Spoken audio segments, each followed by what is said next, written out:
ल 1 वर्ष भयो मैले यो सेभिङ गर्न थालेको होइन 1 वर्षमा चाहिँ कति भएछ त मेरो सँग जम्मा गरेको आज चाहिँ फोडौँ भनेर यसो आज होइन कति जति भयो होला कति भयो होला कहिले काहीँ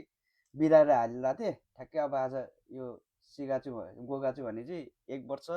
1 महिना भएछ जम्मा गर्न थालेको लिएर आएको के गेस गर्छौ त कति जति भयो होला के दिने गेस गर्यो भने ठ्याक्कै राइट मिलायो भने चाहिँ तिमीलाई म 1000 रुपियाँ दिन्छु हैन 1 मान है त करण गेस गर्छौ कति जति भयो होला कति जति भयो होला भन ल म एक्ज्याक्ट भन्यो नि मलाई 1 मान दिन्छ हैन 1000 रुपियाँ दिन्छु कि नाइ क्या 1 मान ल 1 मान ल ठ्याक्कै मिलाउनु पर्यो नि फेरि ल ठ्याक्कै ल 80,000 जति होला